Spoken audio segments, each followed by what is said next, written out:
اپنے مسائل کو حل کرنے کے لیے مفتی طارق مسعود کو سبسکرائب کریں۔ احمد صاحب ملتان سے، میرے بہنوئی نے میری بہن کو 3 طلاقیں ایک ساتھ دے دی۔ اب وہ کہہ رہے ہیں کہ ایک مجلس کی 3 ایک ہوتی ہیں۔ وہ کہیں گے کیونکہ حرام خوری اس زمانے میں بہت پھیل چکی ہے، پہلے 3 طلاقیں دو پھر کہنے لوگوں کہ 3 ایک ہوتی ہیں۔ تو آپ اپنی بہن کو مت بھیجیں، یہ زنا ہے، حرام ہے، ناجائز ہے۔ اور جب بھی میں کہتا ہوں 3 طلاق کے بعد اہل حدیث سے فتویٰ لے کے بیوی کو رکھا تو زنا کا گناہ ملے گا، تو بہت سے اسکالر ایک دم حرکت میں آ جاتے ہیں کہ یہ مبالغہ آرائی کرتا ہے، پھر وہ حوالے پیش کرتے ہیں فلانے کا قول بھی ہے، فلانے کا قول بھی ہے۔ بھائی صاحب، قرآن و سنت میں 3 طلاقیں 3 ہی ہیں۔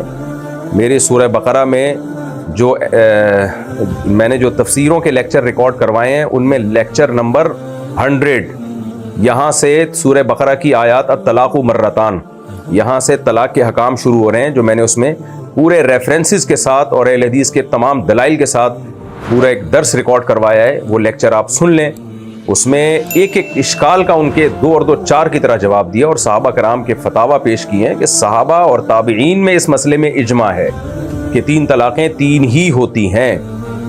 تو صحابہ سے دکھاؤ ہمیں کسی نے 3 کو 1 کہا ہو، یا تابعین میں سے کسی جلیل القدر تابعی سے دکھاؤ کہ کسی نے 3 کو 1 کہا ہو۔ آپ دکھائیں گے تو پھر ہم اس کا جواب دیں گے کہ یہ آپ ترجمہ غلط کر رہے ہیں یا کیا کر رہے ہیں، اس میں یہ سند صحیح نہیں ہے اس کی۔ لیکن دکھائے صحابہ تابعین سے نہیں جاتا۔ پتہ ہے کیا کرتے ہیں اسکالرز؟ یہ کر رہے ہوتے ہیں کہ دیکھو فلاں نے بھی لکھا ہے کہ فلاں صحابی نے کہا ہے۔ بھائی فلاں کے لکھنے پر گورنمنٹ نے کوئی پابندی نہیں لگائی، کوئی بھی کسی بھی ٹائم پہ کچھ بھی لکھ سکتا ہے۔ کہاں کہا ہے، کون سی کتاب میں ہے، صحابی کی سند تو دکھائے نا۔ تو اس لیے اہل حدیث کی رائے اس بارے میں 100% غلط ہے۔ 3 طلاقیں 3 ہی ہوتی ہیں، اور آپ اپنی بہن کو نہ بھیجیں۔ باقی فتوے ہر جگہ سے مل جائیں گے مارکیٹ میں۔ اگر غامدی صاحب کے پاس جائیں گے تو وہ تو دے دیں گے 3 ایک بھی نہیں ہوئی ہیں۔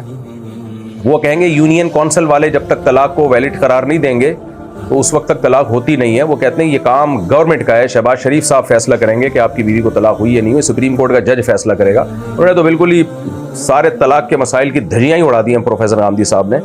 تو وہ تو یونین کونسل پہ، ہماری بیویاں اب یونین کونسل فیصلہ کرے گی کہ یہ ویلڈ ہے یا نہیں ہے طلاق۔ تو ایسے آتے رہیں گے اسکالر مارکیٹ میں، قرآن و سنت کا لیبل لگا کے باتیں بہت کرتے رہیں گے۔ تبھی نبی صلی اللہ علیہ وسلم نے فرمایا تھا 73 فرقے پیدا ہوں گے، جنتی وہ ہوگا ما انا علیہ و اصحابی، جو میرے اور صحابہ کے طریقے پہ چلے گا۔ صحابہ میں ہمیں نہیں ملتا کہ یونین کونسل کا فیصلہ کیا ہے اور فلاں کا۔ صحابہ کرام قرآن و سنت سے استدلال کرتے تھے۔ عبداللہ بن عباس کی صحیح حدیث ہے، ابو داؤد میں موجود ہے، 3 طلاقیں دے کے ایک شخص آیا تو انہوں نے قرآن کی آیت تلاوت کی اور فرمایا کہ انک لم تتق اللہ فلم یجعل لک مخرجا، اللہ سے نہیں ڈرا ہے لہذا تیری طلاقیں واقع ہو گئی ہیں، تجھے چاہیے تھا کہ اکٹھی مت دیتا۔